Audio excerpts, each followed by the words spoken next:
फिर ये मैं गीची घुटने लगी थी। क्या किया था आपकी? गीची घुटी थी। बिस्मिल्लाहिर्रहमानिर्रहीम। बच्ची जड़ी है ना कह रही है उसने मेरी गिच्ची गुटी थी। मतलब पंजाबी बच्ची है ना। तो अमर हाकवानी साहब ने पोस्ट शेयर की थी वाहवा दिन पहला। तो मैं क्या इंज ही साड़ी पंजाबी जुबान का गला घुटिया जा रहा है। अमर हाकवानी साहब ने कहा कि तुहाडी तलाह वास्ते अर्ज़ है, ये पंजाबी नहीं है सराइकी है। तो बंदा पूछे दोवे लफज पंजाबी ने गिच्ची गुटी। मैं पंजाब का मकामी हाँ, अमर हाकवानी साहब आंदे ने असीं अफगानिस्तान तो आए हाँ। तो मैनू वो दस रहे ने कि मेरी ज़बान नहीं, ये गैर ज़बान है। और मैं कोई ऐसी नहीं, मैनू सुन के लगी पंजाबी है। मतलब मैनू नहीं कोई फ़र्क लगा कि कोई होर ज़बान है या कोई लहजा ही होर है। गिच्ची गुटी। अच्छा, अमर हाकवानी साहब ने अज फिर एक पोस्ट की सी कि जिहड़ी ज़ुबान दे लोग कहण ना वो साडी ज़ुबान है तो उन्हां दी मननी चाहिदी है। तो मतलब जे असीं पंजाबी आखीए कि साडी ज़ुबान है तो तुसीं ना मनो, लेकिन तुसीं साडी ज़ुबान नूं आखो कि सराइकी है तो असीं मन लईए। वाह सुभान अल्लाह, बड़ी लाजक है। मतलब जे लाहौर दे पंजाबियां नूं इन्ना ब्रेन वाश कर दिता गया, वो आंदे ने असीं पंजाबी नहीं असीं पाकिस्तानी हाँ, तो कि असीं उन्हां नूं पंजाबी ना मनीए। मतलब लाहौर दे पंजाबी आंदे ने जी ये पंजाबी सिखां दी ज़ुबान है, तो जो कहिंदे ने वो असीं मन लईए। मतलब पंजाबी मुसलमानों की साड़ी ज़ुबान नहीं, पंजाबियों की ज़ुबान नहीं।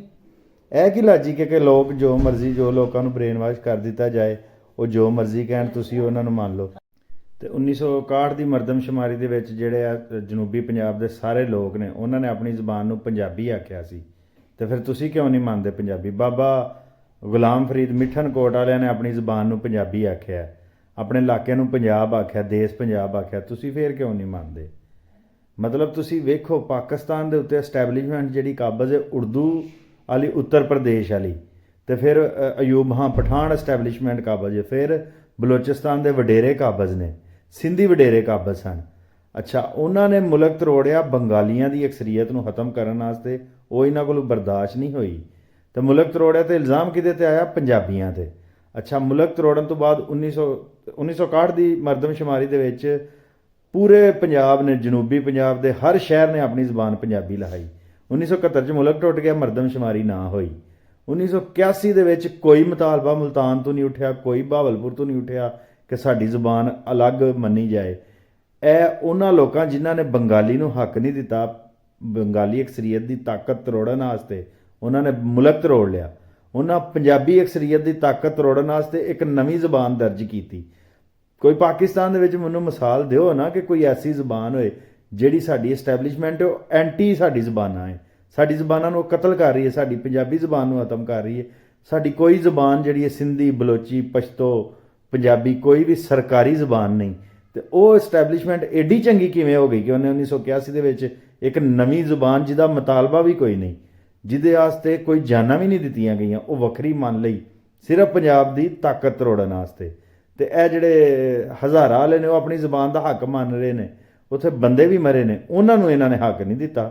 मतलब मैनू सिर्फ इस सवाल का तुसीं जवाब दे दिओ कि जिहड़ी साडी एस्टैबलिशमेंट है इंग्लिश की गुलाम है, वो साड़ियाँ सारियां ज़ुबानां की दुश्मन है और उर्दू नूं प्रमोट करती है या इंग्लिश नूं करती है।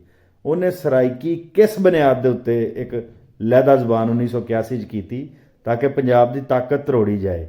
उही लोग जिन्हां दे माँ प्यो ने 1961 दे विच मरदमशुमारी अपनी ज़ुबान नूं पंजाबी आख्या, 1981 दे विच सिर्फ 20 सालों के बाद ही वो ज़ुबान बदल गई है।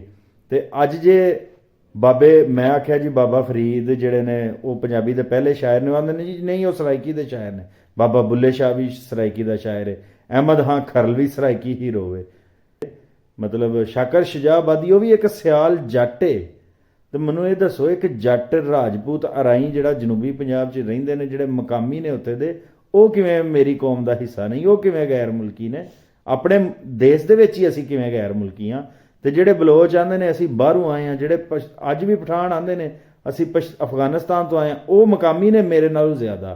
तो नवाब बहावलपुर होरी जिहड़े ने सिंध तो आए ने, वो सब नूं पता सिंधू कब्जा करके आए ने, वो मकामी ने। तो जिहड़े लोगों ने जाके ज़मीनां आबाद कीतियां ने वो गैर मकामी ने, वो पनाहगीर ने। तो यह सारे सवाल मैं पूछे ने तो कोई गाल नहीं कड्डी। तो अमर हाकवानी साहब आंदे जी मैं दलील नाल गल करना, तो मैनू ब्लॉक कर दिता ने। पहला उन्हें कहा सी तो इनू सवाल चुकन की इजाजत नहीं देंदे। मतलब तुसी फिरौन हो या तुसी की हो? तुसी मतलब ਤੁਸੀਂ ਸਾਨੂੰ ਸਵਾਲ ਚੁੱਕਣ ਦੀ ਇਜਾਜ਼ਤ ਨਹੀਂ ਦਿੰਦੇ ਔਰ ਆਪ ਤੁਸੀਂ ਆਂਦੇ ਹੋ ਅਸੀਂ ਦਲੀਲ ਨਾਲ ਗੱਲ ਕਰਨੇ ਆ। ਫਿਰ ਡਿਲੀਟ ਕਰਤਾ ਤੇ ਤੁਸੀਂ ਮੈਨੂੰ ਤੇ ਤੁਸੀਂ ਬਲਾਕ ਕਰਤਾ ਤੇ ਕੋਈ ਮਸਲਾ ਨਹੀਂ। ਅਮਰ ਹਕਵਾਨੀ ਜਿਵੇਂ ਬੜੀ ਬਲਾ ਹੈ ਉਹਨੇ ਬਲਾਕ ਕੀਤਾ ਤੇ ਮੇਰੇ ਸਿਹਤ ਤੇ ਕੋਈ ਫਰਕ ਨਹੀਂ ਪੈਣਾ। ਲੇਕਿਨ ਪੰਜਾਬੀਆਂ ਨੇ ਹੁਣ ਇਨਸ਼ਾਅੱਲਾ ਸਵਾਲ ਚੁੱਕਣੇ ਨੇ ਔਰ ਇਹ ਪੰਜਾਬੀ ਨੂੰ ਇਹਨਾਂ ਨੇ ਗਾਲ ਬਣਾਇਆ ਨਾ, ਅਸੀਂ ਇਨਸ਼ਾਅੱਲਾ ਤਾਲਾ ਗਾਲ ਨਹੀਂ ਕੱਢਾਂਗੇ। ਅਸੀਂ ਦਲੀਲ ਦੇ ਨਾਲ ਇਹਨਾਂ ਨੂੰ ਇਹਨਾਂ ਦੀ ਜਿੰਨੀਆਂ ਵੀ ਇਹਨਾਂ ਦੀਆਂ ਕੌਮ ਪ੍ਰਸਤੀ ਦੇ ਝੂਠ ਨੇ ਨਾ ਉਹਨਾਂ ਨੂੰ ਇਨਸ਼ਾਅੱਲਾ ਬੇਨਕਾਬ ਕਰਾਂਗੇ।